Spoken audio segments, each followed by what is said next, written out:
السلام علیکم ایمان جہاں میں ایک بار پھر سے آپ سب کو خوش آمدید۔ جی تو ہمارا ناول ہے جنت کے پتے، جس کی رائٹر ہیں نمرہ احمد۔ تو بڑھتے ہیں ہم لوگ قسط نمبر 21 کی جانب۔ ارم کی منگنی کا فنکشن تایا فرقان کے لان میں منعقد کیا گیا تھا۔ فنکشن خواتین کا تھا، مردوں کا انتظام باہر تھا، مگر تیار ہوتے وقت وہ جانتی تھی کہ یہ فنکشن بھی اتنا ہی سیگریگیٹڈ یعنی غیر مخلوط ہوگا جتنا داور بھائی کی مہندی کا فنکشن تھا، برائے نام زنانہ حصہ، جہاں ویٹرز، مووی میکر، لڑکے، کزن سب آ جا رہے ہوں گے۔ پتہ نہیں پھر بیچارے باقی مردوں کو علیحدہ کیوں بٹھایا جاتا ہے، یا پھر ایسی شادیوں کو سیگریگیٹڈ کہنے کی منافقت کیوں کی جاتی ہے۔ سوسائٹی کے معیارات جن پہ کوئی انگلی نہیں اٹھا سکتا تھا۔ اس نے اپنی 22 سالہ زندگی میں کبھی کوئی مکمل طور پر سیگریگیٹڈ شادی نہیں دیکھی تھی۔ تایا کی سختی تھی کہ منگنی پہ دلہا نہیں آئے گا، انگوٹھی ساس پہنائے گی، مگر جو خاندان کے لڑکے کام کے بہانے چکر لگا رہے ہوں گے ان پہ کوئی پابندی نہیں تھی۔ باہر وہ عبایا لیتی تھی، اصولاً اس سے ادھر بھی عبایا لینا چاہیے تھا، مگر منگنی کا فنکشن برائے نام ہی صحیح تھا۔ تو سیگریگیٹڈ نا، لڑکے وغیرہ تھے مگر وہ ذرا دور تھے، وہ مکمل طور پر مکسڈ گیدرنگ نہیں تھی۔ عبایا کا مقصد زینت چھپانا اور چہرہ چھپانا ہی تھا، تو وہ یہ کام اپنے لباس سے بھی کر سکتی تھی، سو اس نے عبایا نہیں لیا، مگر لباس کا انتخاب عبایا کے متبادل اور مترادف کے طور پہ کیا۔ کچے سیب کے رنگ کا سبز پاؤں کو چھوتا فراک، نیچے ٹراؤزر اور کلائی تک آتی آستین، یہ ایک مشہور برانڈ کا جوڑا تھا اور اس کے ساتھ نیٹ کا دوپٹہ تھا، سو اس نے الگ سے بڑا سا دوپٹہ بنوا لیا تھا کچے سیب کے رنگ کا۔ یوں گلے کا کام دوپٹے میں چھپ گیا، چہرے کے گرد بھی دوپٹہ یوں لپیٹا کہ وہ پیشانی سے آگے تھا، کان بھی چھپ گئے۔ سہولت تھی کہ کسی آدمی کو دیکھتے ہی وہ تھوڑی سی انگلی سے دوپٹہ پکڑ کر اوپر لے جا کر نقاب لے سکتی تھی۔ یوں عبایا کے بغیر بھی زینت چھپ گئی، نقاب بھی ہو گیا اور اچھا لباس بھی پہن لیا۔ بیٹھی بھی وہ ذرا کونے کی میز پہ تھی، گلابی پھولوں سے آراستہ اسٹیج پہ ارم کا مدار گلابی لباس میں گردن اونچی کیے اور نگاہیں جھکائے بیٹھی تھی۔ وہ ارم کو جانتی تھی، اسے معلوم تھا کہ وہ زبردستی بٹھائی گئی ہے۔ اس کی ساس اب اسے انگوٹھی پہنا رہی تھی، مووی میکر مووی بنا رہا تھا۔ پتہ نہیں یہاں تایا کے اسلام کو کیا ہوا تھا۔ ویٹرز، مووی میکرز یہ بھی تو مرد تھے، مگر وہی سوسائٹی کے دوہرے معیارات۔ حجاب کپڑے کا ایک ٹکڑا تو نہیں ہوتا، یہ تو ایک مکمل الگ طرز زندگی ہوتا ہے، اور یہ طرز زندگی اتنا آسان نہیں ہوتا، اس سے جلد ہی اندازہ ہو گیا تھا۔ تم نے دوپٹہ سر پہ کیوں لے رکھا ہے؟ گلے کا کام ہی نظر نہیں آ رہا، چہرے سے تو ہٹاؤ۔ مووی میکر ویڈیو بنا رہا تھا، سو وہ چہرے کو ڈھکے رخ موڑے بیٹھی تھی، اور فاطمہ جو ذرا دیر کو ادھر آئی تھی اپنی حیرت ظاہر کرنے میں ساتھی خواتین کے ہمراہ مل گئی تھی۔ نہیں ہٹا سکتی لیڈیز، میں اب نقاب کرتی ہوں، وہ رسان سے جواب دے رہی تھی، مگر پھر کیوں؟ اور یار فنکشن پہ تو خیر ہوتی ہے۔ خیر؟ مجھ سے پوچھو کہ کتنا بڑا شر ہوتا ہے۔ وہ بددل ہو رہی تھی، حجاب سے نہیں لوگوں سے۔ یا اللہ، لوگ خاموش کیوں نہیں رہتے، اتنا کیوں سوال کرتے ہیں؟ سحریش، ثنا اور اسجد کی بہنیں اب ڈانس کی تیاری کر رہی تھیں، انہیں کوئی نہیں ٹوک رہا تھا۔ سلیو لیس پہنے پھرتی کسی لڑکی کو کوئی نہیں کچھ کہہ رہا تھا، کوئی ٹوک نہیں رہا تھا، مگر حجابی لڑکی کے سب پیچھے پڑ گئے تھے۔ کیا لوگوں نے سمجھ لیا ہے کہ کہیں وہ کہیں گے کہ ہم ایمان لائے اور وہ آزمائے نہ جائیں گے؟ وہ اپنے آنسو اندر ہی اتارتی رہی۔ لڑکیاں رقص کے لیے پوزیشن سنبھالے کھڑی تھیں، مووی میکر کا کیمرہ ریڈی تھا۔ اس نے رخ موڑ لیا، دل اندر ہی اندر لرز رہا تھا، وہ کسی کو منع نہیں کر سکتی تھی، اس کو کوئی نہ سنتا۔ تباہی تباہی کتنی قریب تھی اور سب بے خبر تھے۔ ہراکلیتس کی دائمی آگ، بھڑکتے الاؤ، دہکتے انگارے، انسان بھی خود ہی اپنے لیے کیا کیا کما لیتا ہے، اور یادیں بھی کتنی عجیب ہوتی ہیں۔ جب بندہ اندھیرے سے نور میں آتا ہے تو ہر شے سمجھ میں آنے لگتی ہے۔ اسے یاد آ رہا تھا شریعہ اینڈ لا کے دوسرے سیمسٹر میں اصول الدین ڈپارٹمنٹ کے ہی ایک پروفیسر ڈاکٹر عبدالباری نے یوں ہی ایک قصہ سنایا تھا۔ اسے وہ قصہ آج بھی پوری جزیات کے ساتھ یاد تھا۔ میری بیٹی کی جب شادی ہونے لگی تو میں نے اسے منع کیا کہ بیٹا مووی اور فوٹو سیشن وغیرہ مت کروانا، مگر وہ مجھ سے بہت خفا ہوئی۔ وہ مجھ سے لڑتی رہی کہ ابا میں نے ہمیشہ پردہ کیا، آپ کی ساری باتیں مانی، اب میری زندگی کی سب سے بڑی خوشی پہ مجھے بددل نہ کریں۔ میں خاموش ہو گیا، اصرار نہیں کیا کہ میں زبردستی کا قائل نہیں تھا۔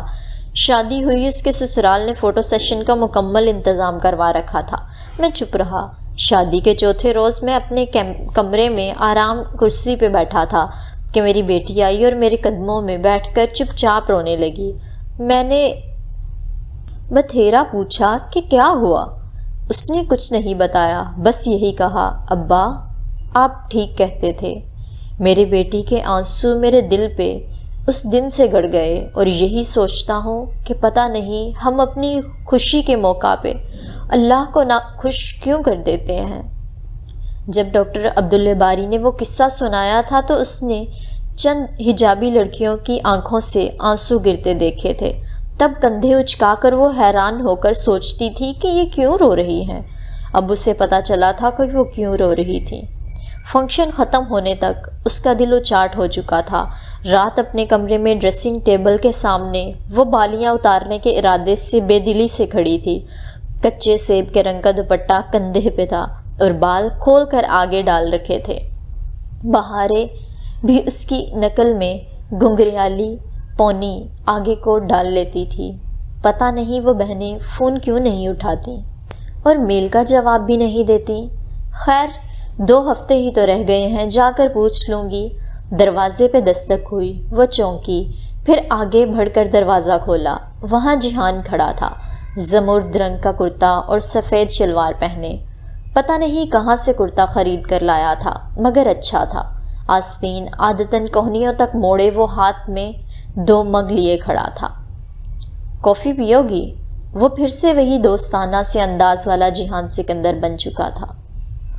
میں سونے سے پہلے کافی نہیں پیتی، کہہ دینے کے بعد اسے لہجے کی سرد مہری کا احساس ہوا تو رکی، پھر زبردستی مسکرائی۔ ہاں، لیکن اگر استنبول کے بہترین شیف، مکینک اور کارپینٹر نے بنائی ہے تو ضرور پیوں گی۔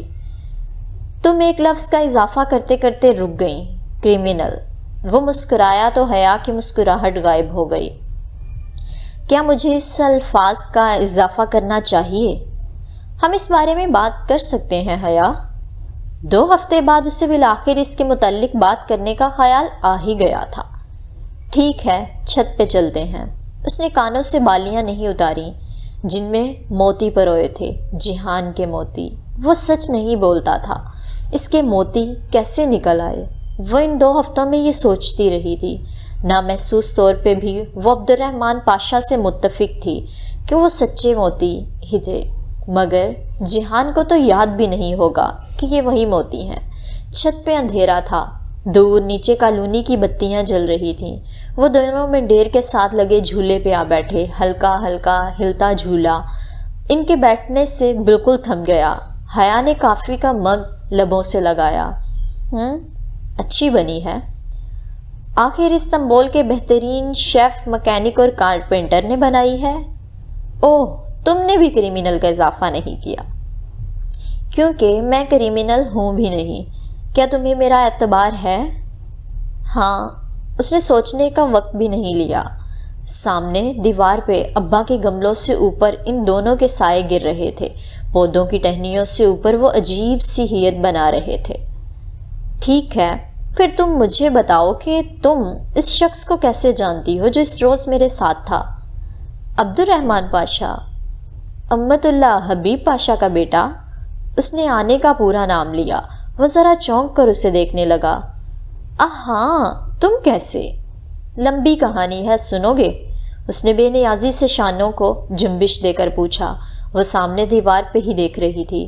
اس نے دوسرے سائے کو اسبات میں سر ہلاتے دیکھا تو وہ کہنا شروع ہوئی۔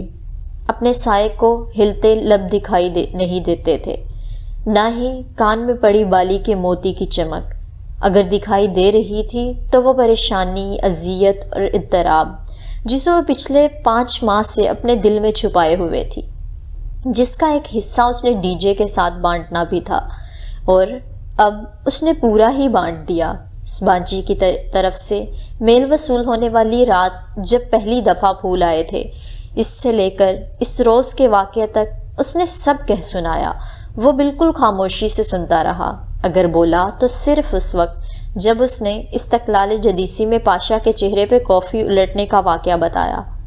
اچھا، تم نے پاشا بے کے اوپر کافی الٹ دی؟ وہ جیسے بہت محظوظ ہوا تھا۔ ہاں، تم اسے پاشا بے کیوں کہتے ہو؟ اسے سب پاشا بے کہتے ہیں، مسٹر پاشا۔ شوق ہے خود کو مسٹر کہلوانے کا اسے۔ کافی کا مگ خالی ہو کر زمین پہ پڑا تھا۔ دیوار پہ سائے ویسے ہی چپکے بیٹھے ساری داستان سن رہے تھے۔ پودے بھی متوجہ تھے۔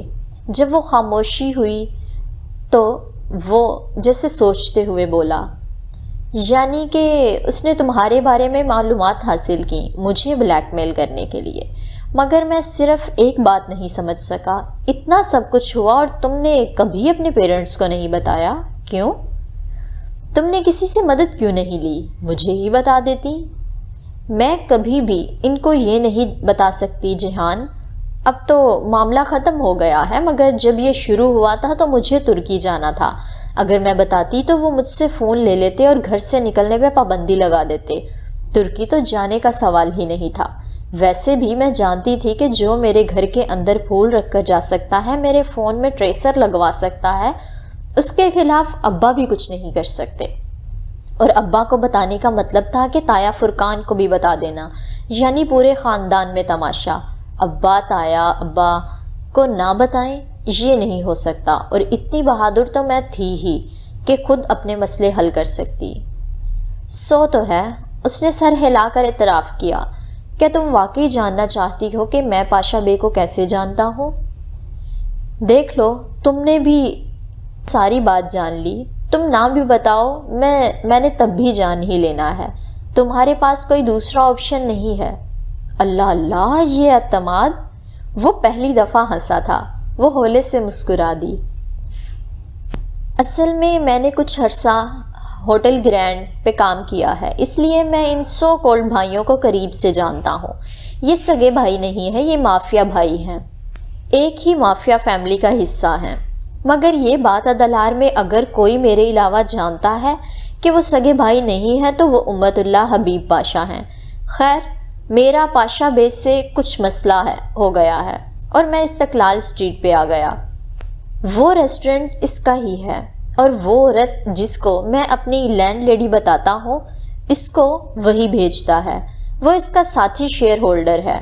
وہ مجھے ریسٹورنٹ کی قسطوں کے لیے تنگ نہیں کرتا۔ یہ میں نے جھوٹ بولا تھا، سوری، مگر اس نے میرے ذمے کا کام لگایا تھا جو میں کر نہیں سکا، جس کی وجہ سے اس روز ہماری تلخ کلامی ہوئی تھی۔ کون سا کام؟ وہ چونکی تھی۔ وہ اپنی فیملی کو بیرون ملک شفٹ کروانا چاہتا تھا۔ اس کے لیے اسے اس ملک کی جعلی دستاویزات اور نئی شناختیں چاہیے تھیں۔ میں اپنے ایک دوست سے اس کے لیے وہی بنوا رہا تھا، اینڈ تھینکس ٹو یو میں نے اب وہ بنوا دیے ہیں، اور اس کی فیملی ترکی سے جا چکی ہے۔ کیا؟ اسے جھٹکا لگا۔ عائشہ اور بہارے گل چلی گئیں؟ تو وہ عائشہ بہارے سب کو جانتا تھا۔ ہاں، مزید میں کچھ نہیں جانتا، اس لیے اس موضوع کو ختم کر دو۔ اور وہ اس کا بھائی، وہ کہاں چلا گیا؟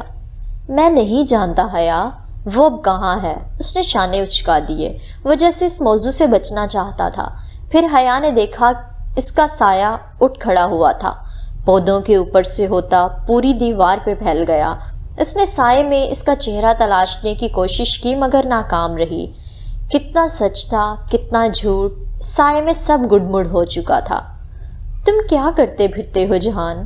مجھے یقین ہے کہ تم کرمنل نہیں ہو، مگر تم ایسے لوگوں سے تعلق بھی نہ رکھا کرو پلیز۔ جو حکم آپ کا۔ سایہ مسکرایا تھا، وہ بس تعصب سے سر ہلا کر رہ گئی۔ اس کی ساری تھکان سن کر ختم ہونے لگی تھی، مگر اس ساری کتھا میں وہ پھر بھی اپنی طرف سے بہت کچھ چھپا گیا تھا۔ اور عائشہ، بہارے، وہ کہاں چلی گئی تھیں؟ وہ دونوں آگے پیچھے زینے اترتے نیچے آ رہے تھے جب اس نے ابا کو لاؤنج میں کھڑے اپنی جانب متوجہ پایا۔ جیحان؟ وہ صرف جیحان کی طرف متوجہ تھے۔ جی ماموں۔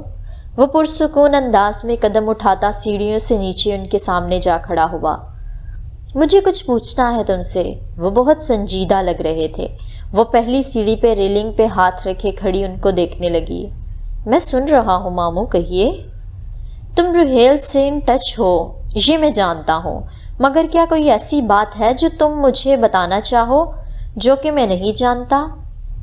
جیحان نے لمحے بھر کی خاموشی کے بعد نفی میں سر ہلایا۔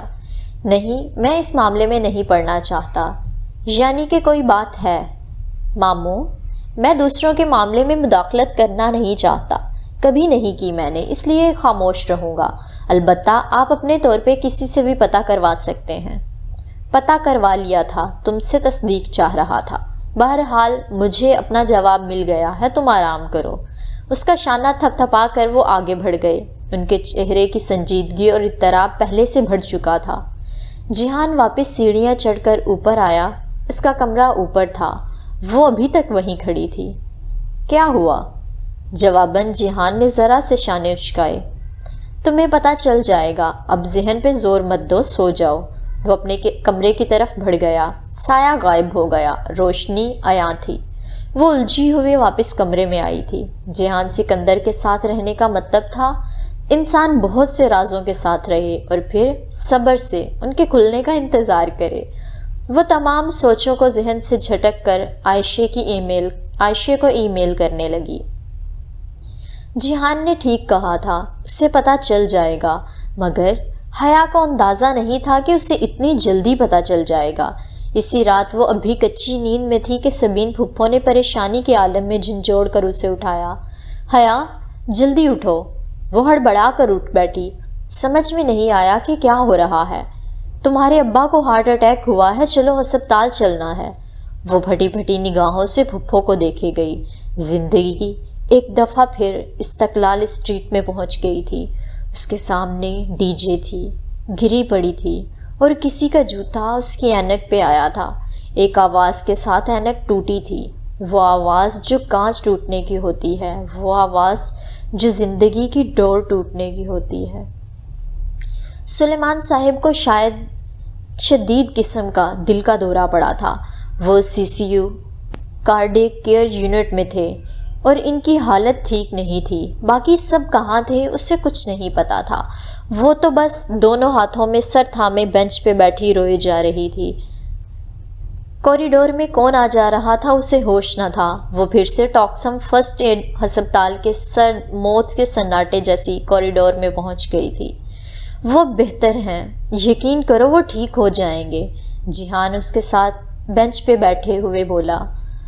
رات سے وہی تھا جو ساری بھاگ دوڑ کر رہا تھا۔ تایا وغیرہ تو صبح آئے تھے اور اب تک پورے خاندان کو وہ وجہ بھی پتہ چل چکی تھی جو ابا کی بیماری کا باعث بنی تھی۔ روہیل نے شادی کر لی تھی۔ ٹھیک ہے، بہت سے لڑکے امریکہ میں شادی کر لیتے ہیں، سب کے والدین کو ہارٹ اٹیک نہیں ہوتا، مگر روہیل نے 2 سال سے شادی کر رکھی تھی اور سب سے بڑھ کر اس نے ایک نیپالی بدھ مت سے شادی کی تھی۔ ابا قدرے روشن خیال تھے، مگر اپنی اقدار اور مذہبی حدود کا پاس انہیں بہت عزیز تھا۔ روہیل کے حوالے سے انہوں نے بہت سے خواب دیکھے تھے، بہت مان تھا ان کو اس پہ۔ وہ ایک دفعہ کہتا تو صحیح، مگر اس نے خود ہی سارے فیصلے کر لیے۔ شاید وہ جانتا تھا کہ کہنے کا فائدہ نہیں ہے، کیونکہ وہ لڑکی بدھ مت کی پیروکار تھی۔ مسلمان تو چھوڑو، وہ تو اہل کتاب بھی نہ تھی کہ ایسی شادی جائز ہوتی۔ وہ مسلمان ہونے کو تیار نہ تھی اور روہیل اس کو چھوڑنے پہ راضی نہ تھا۔ اپنی حدود کا مذاق بنانے پہ ابا کو دکھ لگا۔ جہان سے تصدیق کر لینے کے بعد انہوں نے روہیل کو فون کر کے جب باز پرس کی تو پھر تلخ کلامی سے ہوتی ہوئی بات باپ بیٹے کی ایک سنگین جھگڑے تک پہنچ گئی۔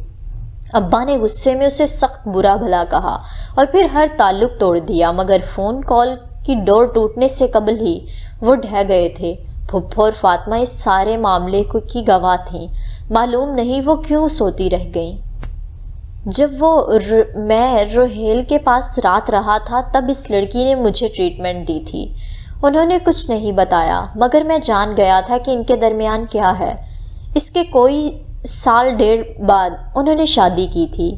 یہ مجھے بعد میں امریکہ میں مقیم ایک دوست نے بتایا۔ کتنی دیر ایسی باتیں چھپتی ہیں۔ ماموں کو بھی کسی عزیز سے خبر مل ہی گئی ہوگی۔ وہ نم آنکھوں سے سر ہاتھوں میں دیے سنتی رہی۔ اسے روہیل یا اس کی بیوی میں کوئی دلچسپی نہ تھی، اسے صرف ابا کی فکر تھی۔ 2.5 ماہ قبل کا واقعہ پھر دہرایا جانے لگا تھا۔ وہ پھر علامتی خوشبو میں ایک محبت کو کھونے لگی تھی کیا؟ جب وہ مشکل انہیں ابا سے ملنے کی اجازت ملی تب وہ غنودگی میں تھے اور وہ ان کے قریب بیٹھی اندر ہی اندر رو رہی تھی۔ آنکھیں خشک ہو چکی تھیں، مگر ہر آنسو آنکھ سے تو نہیں گرتا نا۔ شاید اگر ابا کے دوست ذیشان انکل ملنے نہ آئے ہوتے تو وہ آنکھوں سے بھی رونے لگ جاتی، مگر ان سب کے سامنے خود کو مضبوط ظاہر کرنا تھا۔ فاطمہ نے ڈھال تھیں، مگر سبین پھپھو بہت ہمت سے کام لے رہی تھیں۔ سلیمان بہت مضبوط ہے بیٹا، فکر نہ کرو، وہ ٹھیک ہو جائے گا۔ ذیشان انکل کو چھوڑنے وہ فاطمہ کے ساتھ باہر تک آئی تو وہ تسلی دینے لگے۔ وہ ابا کی سب سے اچھے دوست تھے۔ وہ ان کو زیادہ نہیں جانتی تھی، مگر فاطمہ واقف تھی۔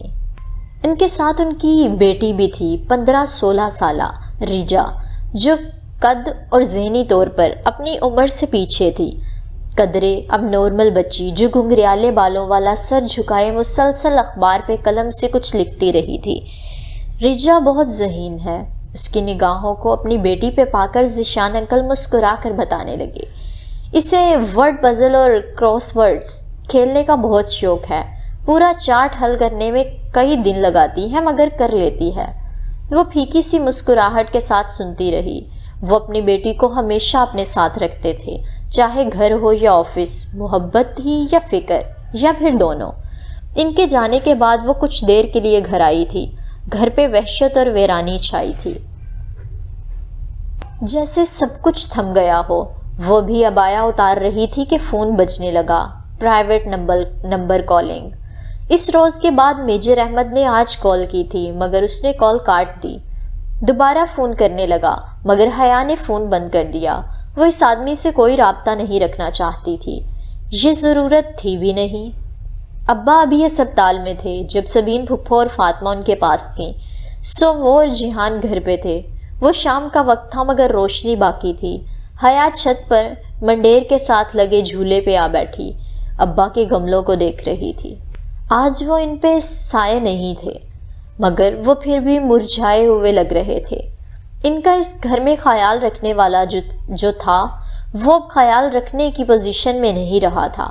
اس نے بہت سے آنسو اپنے اندر اتارے۔ ابا کے پودے اکیلے ہو گئے تھے۔ کیسی ہو؟ جہان ہولے سے اس کے ساتھ آ کر بیٹھا۔ تمہارے سامنے ہوں، تم نے کھانا کھا لیا؟ ہاں، نور بانو میرا کھانا لے آئی تھی۔ اور تم نے؟ موڈ نہیں ہے۔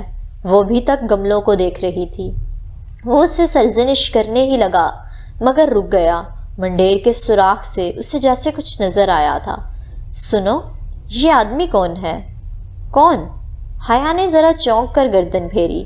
منڈیر کے سوراخ سے نیچے تایا کے لون کا منظر واضح تھا۔ وہ اپنے ڈرائیوے پر کھڑے ایک صاحب کے ساتھ باتیں کر رہے تھے، جو سیاہ سوٹ میں ملبوس بریف کیس ہاتھ میں لیے ہوئے تھے۔ وہ انہیں نہیں پہچانتی تھی۔ پتہ نہیں، اس نے لا تعلقی سے شانے اچکائے۔ میرا خیال ہے وکیل ہے۔ تمہیں کیسے پتا؟ اس کے سوٹ کا رنگ تو سمپل بلیک ہے، لائرز والا تو نہیں ہے۔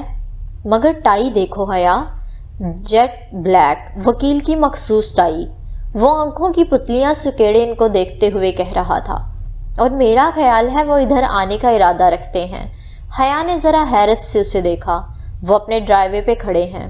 تمہیں کیسے پتا کہ ان کا کیا ارادہ ہے؟ غور سے دیکھو فرقان ماموں کے جوتوں کا رخ کس طرف ہے۔ حیا نے گردن ذرا اونچی کر کے دیکھا۔ تایا ابا کے جوتوں کا رخ نامحسوس سے انداز میں ان کے گھروں کے درمیانی دروازے کی طرف تھا۔ دوران گفتگو انسان جدھر جانے کا ارادہ رکھتا ہے اس کے پاؤں خود بخود ادھر ہی مڑ جاتے ہیں، چاہے وہ ساکن کھڑا یا بیٹھا ہو کیوں نہ ہو۔ اگر دوران گفتگو تمہارے مخاطب کے جوتے تمہاری مخالف سمت میں ہوں تو اس کا مطلب ہوتا ہے کہ وہ بور ہو رہا ہے تم سے۔ حیا نے بے اختیار جہان کے جوتوں کو دیکھا۔ اس کے سیاہ تسمے والے بوٹ سیڑھیوں کی دروازے کی سمت تھے۔ اس فائل میں کیا ہو سکتا ہے؟ اب وہ ذرا الجھتے ہوئے کہہ رہا تھا۔ حیا نے گردن پھر سے منڈیر کی جانب موڑی۔ نیچے وکیل صاحب اپنے بریف کیس سے ایک فائل نکال کر تایا ابا کو دکھا رہے تھے۔ سلیمان ماموں کی کمپنی کے ایم ڈی ہیں نا؟ ہاں، اور باقی شیئر ہولڈرز ہیں۔ اس کا مطلب ہے کہ ماموں کی بیماری کے باعث کچھ کام رک گئے ہوں گے، سو باقی شیئر ہولڈرز ان سے کچھ دستخط کروانا چاہتے ہوں گے۔ ماموں کا پاور آف اٹارنی کس کے پاس ہے؟ میرے پاس، وہ بے اختیار بولی۔ جہان ذرا سا چونکا۔ اصل میں بہت پہلے ابا نے مجھے اپنا اٹارنی انفیکٹ بنایا تھا، اور وہ صرف اس صورت میں جب وہ خدا نخواستہ کام کرنے کے اہل نہ رہے۔ یعنی کہ میں اس وقت اصغر انڈسٹریز کی ایم ڈی سے مخاطب ہوں۔ وہ مسکرایا۔ ارے نہیں، میں تو بس اٹارنی انفیکٹ ہوں، ابا ٹھیک ہو جائیں گے تو خود سنبھال لیں گے سب کچھ، اور جب تک وہ ٹھیک نہیں ہوتے تب تک تایا فرقان سنبھالیں گے۔ اس نے کہنے کے ساتھ نیچے دیکھا۔ تایا فرقان اب سمجھتے ہوئے اس بات میں سر ہلاتے فائل کے صفحے پلٹ رہے تھے۔ اس کے لیے انہیں سلیمان ماموں کا پاور آف اٹارنی چاہیے ہوگا، اور شاید وہ ان سے اسی پہ دستخط کروانا چاہتے ہوں گے۔ جہان، ہو سکتا ہے ان کا کوئی دوست ہو اور تمہارے سارے اندازے غلط ہوں، اور اگر میرے اندازے درست ہوئے تب تم انہیں پاور آف اٹارنی لینے دو گی؟ ہاں، کیوں نہیں؟ تایا فرقان ابا کے بھائی ہیں آخر۔ جہان نے جیسے افسوس سے اسے دیکھا۔ مادام، ایک بات کہوں، جب باپ کسی قابل نہیں رہتا تو اولاد کے لیے زندگی بدل جاتی ہے۔ یہ جو آج تمہارے ساتھ ہے نا، ایک دفعہ کاروبار ہاتھ میں آ گیا تو تمہیں کنارے سے لگا دیں گے۔ ہر کسی پہ شک مت کیا کرو جہان، وہ بیزار ہوئی۔ یہ فرقان ماموں ہی ہے نا جن کی ہم بات کر رہے ہیں؟ آنکھیں کھولو حیا اپنی پوری طرح سے۔ تم انہیں اپنے باپ کی کرسی نہیں دے سکتی حیا، اور دیکھو وہ ادھر ہی آ رہے ہیں۔ وہ بے اختیار چونکی۔ وہ دونوں حضرات واقعی تیز قدموں سے درمیانی دیوار کے منقش لکڑی کے دروازے کی جانب بڑھ رہے تھے۔ وہ ذرا سیدھی ہوئی۔ جہان کے لبوں پہ ہلکی سی فاتحانہ مسکراہٹ تھی۔ مگر جہان، ابا کی غیر موجودگی میں ان کے علاوہ کون سنبھال سکتا ہے کاروبار؟ مجھے تو بزنس اینڈ ایڈمنسٹریشن کا کچھ پتہ نہیں ہے۔ وہ مضطرب سی کھڑی ہو گئی۔ تایا ابا نے گھنٹی بجائی۔ نور بانو کچن سے نکل کر دروازہ کھولنے بھاگی۔ پتہ ہو یا نہ پتہ ہو، تم انہیں اپنی کرسی نہیں لینے دو گی۔ اپنی جگہ کبھی نہیں چھوڑتے حیا۔ ہوٹل گرینڈ کی مثال یاد رکھنا۔ ایک پاشا نے جگہ چھوڑی تو دوسرے پاشا نے قبضہ کر لیا۔ وہ اٹھ کھڑا ہوا۔ جھولا دھیرے دھیرے ہلنے لگا۔ اب چلو، وہ اندر آ رہے ہیں۔ وہ الجھی سی جہان کے ساتھ سیڑھیاں نیچے اترنے لگی۔ تایا ابا وکیل صاحب کو باہر چھوڑ کر خود لاؤنج میں آ کھڑے ہوئے تھے۔ ان کے ہاتھ میں فائل تھی، مگر حیا کو تب بھی لگ رہا تھا کہ جہان کے اندازے غلط ہیں۔ حیا، تایا نے عجلت بھرے انداز میں اسے پکارا، تمہارے ابا اس کنڈیشن میں سائن کر سکتے ہیں؟ وہ آخری سیڑھی پہ ٹھہر سی گئی۔ حالات اتنے حساس ہو چکے تھے کہ معمولی سی بھی بات بہت زور سے لگتی تھی۔ اب بھی لگی تھی۔ انہوں نے ابا کا حال پوچھنے کی بجائے صرف دستخط کا پوچھا۔ آپ کو کیا سائن کروانا ہے؟ سپاٹ سے انداز میں پوچھتی وہ ان کے سامنے آ کھڑی ہوئی۔ جہان بہت پرسکون سا آخری سیڑھی پہ بیٹھ گیا اور اب گویا تماشا دیکھ رہا تھا۔ تمہارے کام کی چیز نہیں ہے اور وہ سائن کر سکتے ہیں یا نہیں؟ تایا ابا کو اس کا سوال سخت ناگزیر گزرا تھا۔ جہان ہلکا سا مسکرایا، مگر حیا تایا ابا کی طرف متوجہ تھی۔ وہ نہیں کر سکتے، ڈاکٹر نے ان سے زیادہ بات چیت سے منع کیا ہے۔ وہ دانستہ لمحے بھر کو رکی۔ آپ مجھے بتا دیں تایا ابا، شاید میں آپ کی مدد کر سکوں، آخر میں ابا کی اٹارنی انفیکٹ ہوں۔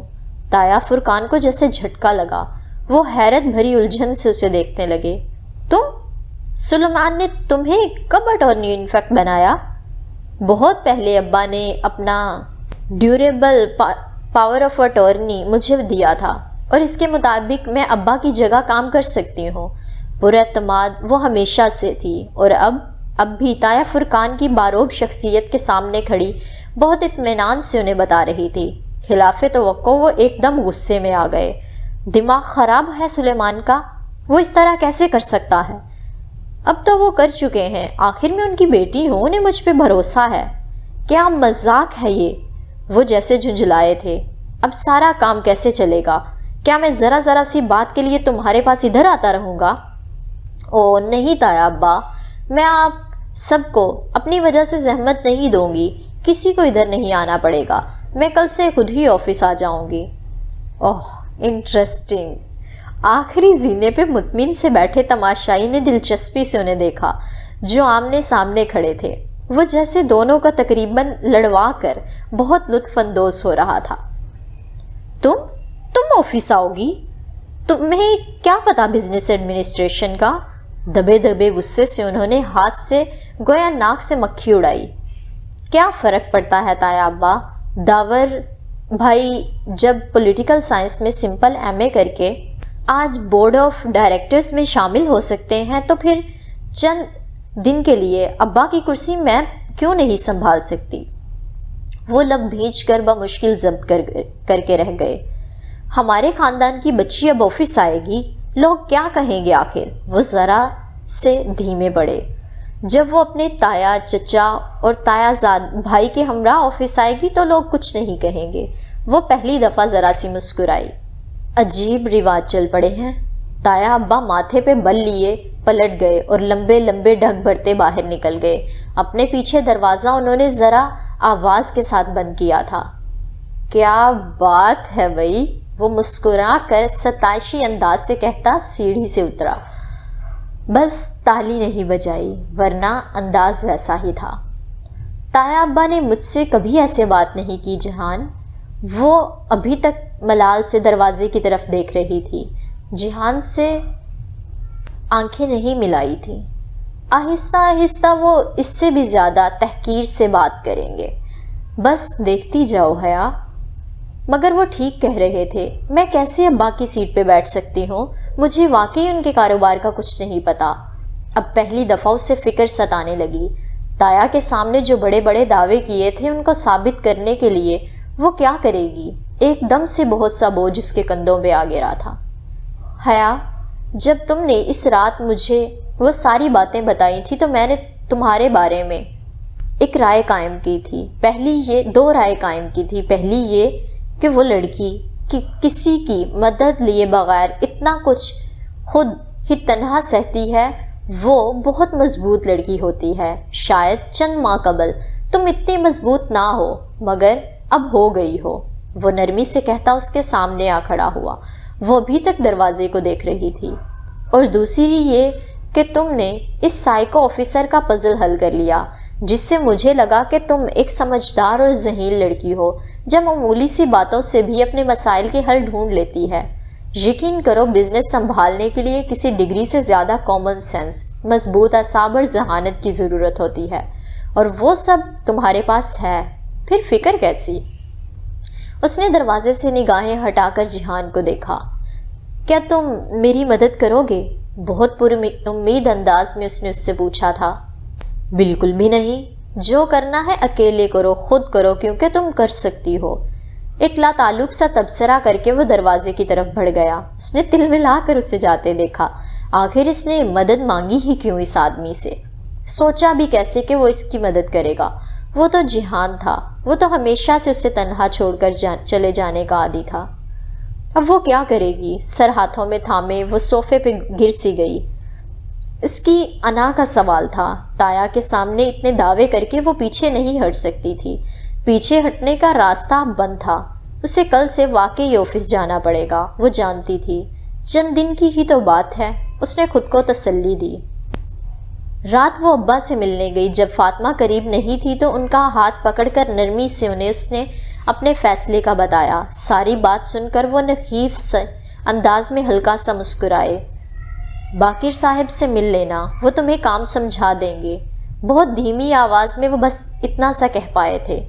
اور ذیشان میرا دوست ہے، کوئی مدد چاہیے ہو تو اسے کہہ دینا۔ پھر انہوں نے آنکھیں موند لیں۔ بیماری واحد شے نہیں ہوتی جو انسان کو ڈھا سکتی ہے، دکھ زیادہ زور آور ہوتے ہیں۔ وہ بھی ٹوٹ چکے تھے۔ اسے روحیل پہ پہلے سے بھی زیادہ غصہ آیا۔ فاطمہ سے سامنا ہوا تو بس سرسری سا بتایا، کل میں ابا کے آفس جاؤں گی۔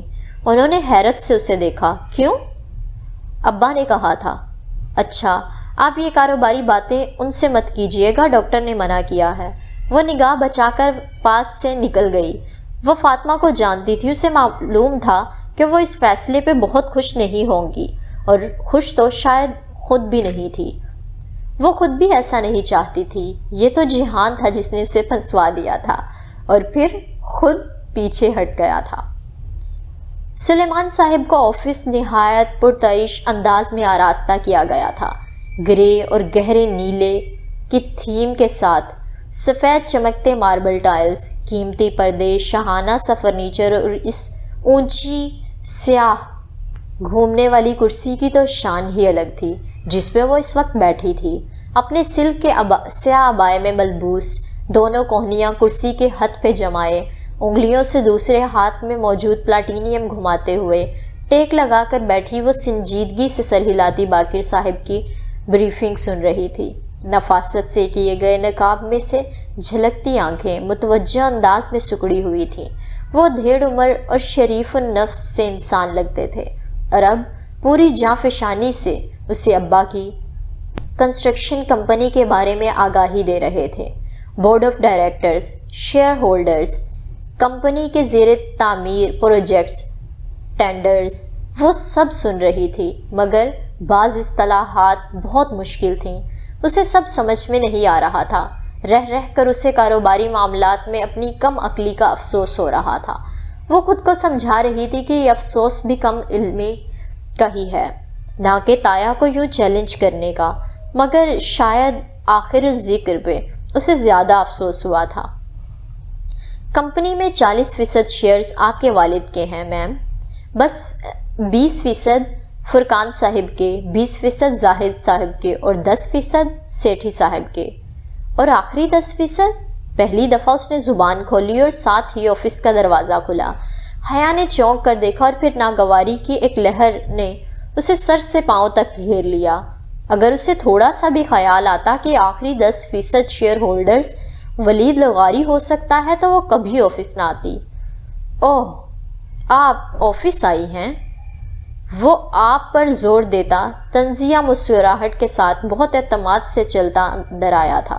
باقر صاحب کے چہرے پہ ناگواری ابھری، مگر وہ خاموش رہے۔ تو سلیمان صاحب کی مطلب انکل کی سیٹ آپ سنبھالیں گی؟ اس کے سامنے کرسی کھینچ کر وہ ٹانگ پر ٹانگ رکھ کر بیٹھا۔ کیا بزنس ایڈمنسٹریشن میں ڈگری آپ نے ترکی سے لی ہے؟ مگر ابا کو تو آپ نے بتایا تھا کہ آپ LLB کر رہی ہیں۔ تمسخرانہ انداز میں کہتا وہ واضح طور پر اس رات کا حوالہ دے رہا تھا۔ یہ طے تھا کہ پہلی دفعہ نقاب میں دیکھ کر اگر وہ فوراً اسے پہچان گیا تھا تو وجہ یہی تھی کہ اس نے باہر اسٹاف سے اس کی آمد کے بارے میں سنا تھا، تبھی وہ اتنے ہی اعتماد سے بے دھڑک اس آفس میں داخل ہوا تھا جس سے وہ غالباً ہمیشہ ہوتا تھا۔ تو میڈم MD، کیا ارادے ہیں آپ کے؟ کیا اب اس آفس میں طالبانائزیشن رائج ہو جائیں گے؟ وہ جو خاموشی سے لب بھینچی اس کی بات سن رہی تھی، اس نے دائیں ابرو سوالیہ اٹھائی۔ سیاہ نقاب سے جھلکتی آنکھوں کی تلخی واضح تھی۔ میں نے آپ کو پہچانا نہیں، آپ کی تعریف۔ باقر صاحب یہ کون ہے؟ میم یہ لغاری صاحب کے۔ پہچان تو خیر آپ گئی ہیں، مجھے نہیں لگتا آپ کبھی بھول پائیں گی۔ ولید لغاری کہتے ہیں مجھے اور ولید صاحب میری ایک بات کا جواب دیں۔ متوازن لہجے میں بات کاٹتے ہوئے وہ آگے کو ہوئی اور ایک دوسرے میں پھنسے ہاتھ میز پہ رکھے۔ وہ جو استہزائیہ انداز سے بولے جا رہا تھا رک گیا۔ ولید صاحب، کیا میں نے آپ کو اپنے آفس میں بلایا تھا؟ ولید نے ہنس کر سر جھٹکا۔ میڈم حیا، بلکہ مس حیا، اب جب آپ کا ادھر کام۔ ولید صاحب، کیا میں نے آپ کو بلایا تھا؟ وہ پہلے سے بلند اور درست آواز میں بولی۔ ولید کے بھویں سکڑی۔ سلیمان انکل کے آفس میں آنے کے لیے مجھے اجازت؟ ولید صاحب، کیا میں نے آپ کو بلایا تھا؟ وہ بے حد اونچی آواز میں کہتی کرسی سے اٹھ کھڑی ہوئی۔ باقر صاحب بھی احتراماً ساتھ ہی اٹھے۔ تابع داری کا ثبوت، وفاداری کا احساس۔ ولید کی پیشانی کے بل گہرے ہو گئے۔ وہ تیزی سے اٹھا۔ سلیمان انکل میرے ساتھ یہ سلوک کبھی برداشت نہ کرتے۔ میں آپ کے ساتھ اس سے بھی بدتر سلوک کر سکتی ہوں۔ باقر صاحب، ان صاحب کو باہر جانا ہے، پلیز دروازہ کھول دیں۔ باقر صاحب نے ذرا تذبذب سے اسے دیکھا، پھر پلٹنے ہی لگا تھا کہ ولید نے ہاتھ اٹھا کر انہیں روکا۔ میں دیکھتا ہوں آپ اس آفس میں کتنے دن رہتی ہیں۔ ایک خشمگین نگاہ باقر صاحب پر ڈالتا وہ تیزی سے پلٹا۔ حیا نے کرسی پہ واپس بیٹھتے ہوئے انٹرکام ریسیور اٹھایا۔ درخشاں، اگر یہ آدمی مجھے دوبارہ بلا اجازت اپنے آفس میں داخل ہوتا نظر آیا تو آپ کی چھٹی۔ سن لیا آپ نے؟ اور سنایا تو اس نے ولید کو تھا، جو اس کی بات ختم کرنے کے بعد ہی باہر نکلا تھا۔ جی میم، ابا کی سیکرٹری بوکھلا گئی تھی۔ بیٹھیے۔ ریسیور واپس رکھتے ہوئے اس نے باقر صاحب کو بیٹھنے کا اشارہ کیا۔ باقی 10% شیئرز ان کے پاس ہیں۔ باقر صاحب نے سلسلہ کلام وہیں سے جوڑا۔ تب تک وہ چند گہرے سانس لے کر خود کو کمپوز کر چکی تھی۔ پہلے عمیر لغاری آفس آیا کرتے تھے، مگر گزشتہ 1 ماہ سے وہ علاج کے سلسلے میں بیرون ملک ہیں۔ چند مزید تفصیلات کے بعد وہ اسے بورڈ آف ڈائریکٹر کی آج متوقع میٹنگ کے بارے میں بتانے لگے۔ میم، ایک ٹریڈ سینٹر کا پروجیکٹ ہے، ہمیں وہ حاصل کرنا ہے، اور یعنی ٹریڈرز کی نیلامی ہے اور ہمیں وہ نیلامی جیتنی ہے۔ اس نے دبے دبے جوش سے ان کی بات کاٹی۔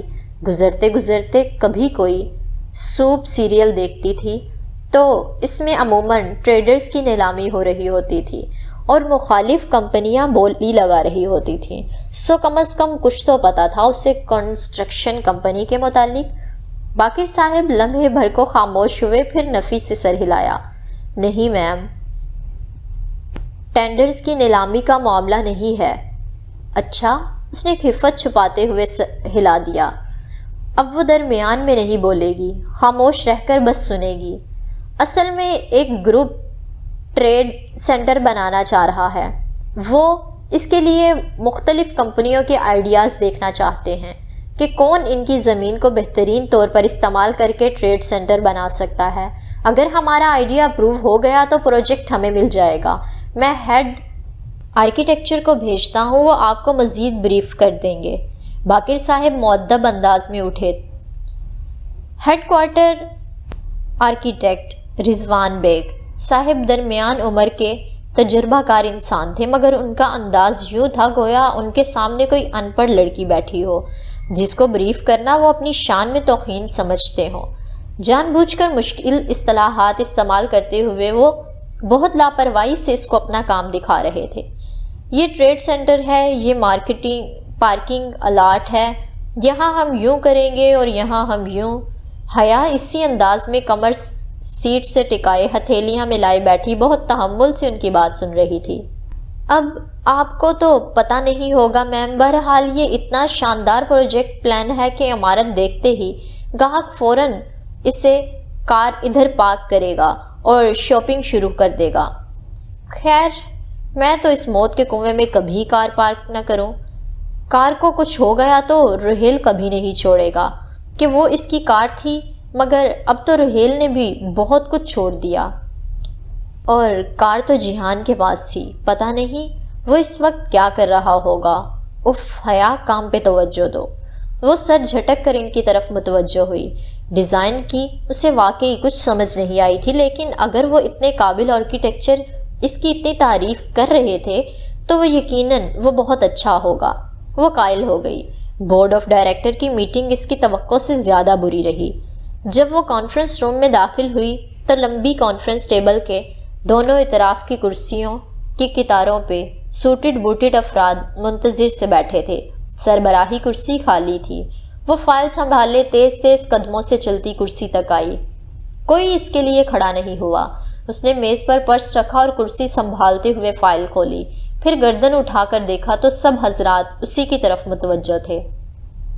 تایا فرقان، زاہد چچا اور بھائی ولید، چند غیر شناسا چہرے۔ لمحے بھر کو اس کا اعتماد ڈاواں ڈول ہوا۔ جو لڑکی اتنا کچھ تنہا سہتی ہے وہ بہت مضبوط لڑکی ہوتی ہے۔ اس نے فوراً سے خود کو سنبھال لیا۔ تمہید کے بعد وہ اپنے ازلی پر اعتماد اور دو ٹوک انداز میں کہنے لگی، سلیمان اصغر کی اٹارنی انفیکٹ ہونے کے ناطے ان کی صحت یابی تک میں ان کی سیٹ سنبھالوں گی۔ مجھے امید ہے کہ کسی کو اعتراض نہیں ہوگا۔ اعتراض تو خیر ہے، مگر کیا کیا جا سکتا ہے؟ تایا فرقان نے ناگواری چھپانے کی کوشش کیے بغیر ہاتھ جھلا کر کہا۔ اس نے گردن موڑ کر بہت سنجیدگی سے انہیں دیکھا۔ جی سر، میں جانتی ہوں کہ بہت سے لوگوں کا اعتراض ہوگا، مگر چونکہ آپ میرے ساتھ ہیں اس لیے مجھے ان کی پرواہ نہیں ہے۔ اب کام کی بات پہ آتے ہیں۔ ان کو کچھ اس طرح سے گھیرا کہ نہ وہ ہاں کر سکے نہ ہی نہ۔ وہ میٹنگ کے مقاصد کی طرف آ گئی، اور یہ تو اس کی غلط فہمی تھی کہ ولید دوبارہ اس کے راستے میں نہیں آئے گا۔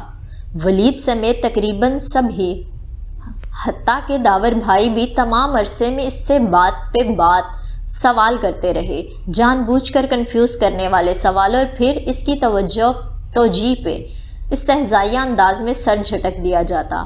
غصہ اسے آیا، مگر اسے عائشہ گل کی اچھی لڑکی کی طرح تحمل سے کام لینا تھا۔ لیکن آخر میں اس کا صبر جواب دے گیا جب داور بھائی نے بہت چبھتے ہوئے انداز میں کہا، میڈم آپ کا تو LLB بھی مکمل نہیں ہوا، تو آپ ایک کنسٹرکشن فرم کی پیچیدگیاں کیسے سمجھ پائیں گی؟ جب آپ 4 سال میں 2 دفعہ انگلش لینگویج میں سپلی لے کر BA کر سکتے ہیں اور سمپل MA کر کے آج ادھر بیٹھ کر مجھ سے سوال جواب کر سکتے ہیں، تو پر مجھے یقین ہے کہ میں بھی جلد ہی کمپنی کی ساری پیچیدگیاں سمجھ جاؤں گی۔ بہت سکون سے کہتی اٹھ کھڑی ہوئی۔ کانفرنس روم میں گویا سناٹا چھا گیا۔ داور بھائی کا چہرہ سرخ پڑ گیا۔ وہاں پر وہ کسے تھی؟ وہ السلام علیکم کہہ کر اپنی چیزیں اٹھا کر اسی اعتماد اور وقار کے ساتھ چلتی دروازے کی سمت بڑھ گئی جس کے ساتھ وہ اندر آئی تھی۔ سلیمان اصغر کی مغرور بیٹی۔ پیچھے سے اس نے کسی کو کہتے سنا تھا، مگر وہ بالکل باہر نکل آئی۔ پرسوں پریزنٹیشن تھی، اور اگر وہ اچھی سی پریزنٹیشن دے کر پروجیکٹ اپروو کروا لے تو وہ ان مردوں پہ یہ ثابت کر دے گی کہ سلیمان اصغر کا انتخاب درست تھا۔ بیڈ پہ لیپ ٹاپ کے سامنے بیٹھی کی پیڈ کی انگلیاں تیزی سے چلاتی وہ پورے انہماک سے اپنے کام کی طرف متوجہ تھی۔ پریزنٹیشن کے لیے وہ مکمل تیاری سے جانا چاہتی تھی تاکہ کوئی اس پہ انگلی نہ اٹھا سکے۔ مسلسل کام کے باعث اس کی انگلیوں میں اور سر میں اور ہاتھوں میں درد ہونے لگا تھا۔ سر کے پچھلے حصے میں بھی ہلکی ہلکی ٹیسیں اٹھ رہی تھیں۔ اس کا ارادہ کام ختم کر کے دوا لے کر سونے کا تھا۔ حیا، فاطمہ اسے پکارتے ہوئے کمرے تک آئیں۔ صبح ابا کو گھر شفٹ کر دیا گیا تھا، جس کے باعث اب وہ بالآخر سب ایک چھت تلے تھے۔ کیا کر رہی ہو؟ اس کے گرد کاغذوں، فائلز اور لیپ ٹاپ کو دیکھ کر فاطمہ نے افسوس سے سر ہلایا۔ کیا ضرورت تھی یہ سب کی؟ سائمہ بھابھی بہت خفا ہو رہی تھیں کہ جب تایا کی موجودگی میں تم خود کرو گی تو سب کہیں گے کہ ان پہ بے اعتباری ظاہر کی جا رہی ہے۔ مجھے یہی بہتر لگا تھا ماں۔ ابا نے مجھے اپنا اٹارنی انفیکٹ بنایا تھا تو کچھ سوچ کر ہی بنایا ہوگا۔ وہ اسکرین سے نگاہیں ہٹائے بنا بولی، اچھا کل ارسل کا ولیمہ ہے، کیا پہنو گی؟ اف، یہ شادیاں! جب سے ابا بیمار ہوئے تھے ان چیزوں کا دل ہی نہیں کرتا تھا۔ ارسل ان کا سیکنڈ کزن تھا، پھر بھی مہندی شادی پہ وہ اور فاطمہ نہیں گئی تھی۔ اب ولیمے پہ جانا ضروری تھا۔ کچھ بھی پہن لوں گی، مکسڈ گیدرنگ ہوگی۔ ان کی نگاہوں سے دور اب کلائیوں تک سرایت کر رہا تھا۔ ہاں حیا، مکسڈ ہی ہے، مگر پلیز اس دن کی طرح دوپٹہ مت لپیٹنا۔ فاطمہ اس کے قریب بیڈ پہ بیٹھی نرم پڑتے انداز میں بولی۔ پر اماں، مکسڈ گیدرنگ جو ہے نقاب تو کرنا پڑے گا۔ وہ بھی تک اسکرین کی جانب متوجہ تھی۔ اسے پتہ نہیں چلا کہ اس نے کس شے کو دعوت دے ڈالی تھی۔ نقاب؟ کس لیے؟ کیا ہو گیا ہے تمہیں حیا؟ وہاں کس سے کرنا ہے نقاب؟ کزن کی شادی ہے، وہاں سب اپنے ہی ہوں گے، وہ حیرت اور غصے سے بولیں۔ حیا نے رک کر انہیں دیکھا۔ اپنا تو کوئی نہیں ہوتا اماں، وہ کزنز ہیں، سگے بھائی تو نہیں۔ اب جب کرتی ہوں نقاب تو ٹھیک سے کروں نا۔ اسے سر کے پچھلے حصے سے درد اپنے بازو تک بڑھتا ہوا محسوس ہو رہا تھا، یوں جیسے اس کی اندیکھی انگلیاں ہوں اور اس کے سر کو آہستہ آہستہ اپنے شکنجے میں لے رہی ہوں۔ تم پاگل ہو گئی ہو، تم فنکشن میں برقع اوڑھو گی؟ او اماں، برقع نہیں اوڑھ رہی، بڑے دوپٹے سے ہی کام چلا لوں گی۔ مکسڈ گیدرنگ جو ہے، اس نے حتی الوسیع لہجے کو نرم اور دھیما رکھنے کی کوشش کی تھی۔ مگر مکسڈ گیدرنگ میں مردوں اور عورتوں کی ٹیبلز الگ الگ ہوتی ہیں حیا، مرد دور ہوتے ہیں۔ دور کہاں، سامنے ہی تو بیٹھے ہوتے ہیں سب، درمیان میں اسکرین تو نہیں حائل ہوتی۔ اور پھر جو ویٹرز عورتوں کی طرف پھر رہے ہوتے ہیں اور ارسل کے بھائی، وہ تو ہمیشہ ہی عورتوں کی طرف ہوتے ہیں۔ وہ تو بچے ہیں حیا، 20 سال کے بچے۔ اللہ، تم بحث کر رہی ہو۔ درد کی انگلیاں اب اس کی کنپٹی سے ہوتی پیشانی کو اپنے شکنجے میں لے رہی تھیں۔ تکلیف ہر پل بڑھتی جا رہی تھی۔ نہیں اماں، بحث تو نہیں کر رہی، صرف وضاحت کر رہی ہوں اپنے نقاب کی۔ اچھا، پہلے تو تم نقاب نہیں لیتی تھی، پہلے تو تم بہت ماڈرن تھی۔ وہ چپ ہو گئیں۔ زمانہ جاہلیت کا تانا کیسے چابک کی طرح لگتا، کاش یہ تانا دینے والوں کو معلوم ہو سکے۔ جب میں پہلے نہیں لیتی تھی، لیکن اگر اب کرتی ہوں تو مجھے پراپر طریقے سے کرنا چاہیے۔ تم شادی پہ نقاب لوگی تو لوگ کیا کہیں گے؟ وہ جھنجھلائی۔ نہیں لوں گی تو اللہ کیا کہے گا ماں؟ کچھ نہیں ہوتا حیا، ایسے بھی تو کتنے گناہ کر لیتے ہیں، غیبت، گلے، یہ سب گناہ نہیں ہوتے کیا؟ کیا صرف نقاب نہ کرنا گناہ ہے؟ درد کی فولادی گرفت اس کے سر کو جکڑ لینے کے بعد اب گردن تک پھیلتی جا رہی تھی۔ اسے کندھوں پہ شدید دباؤ محسوس ہونے لگا۔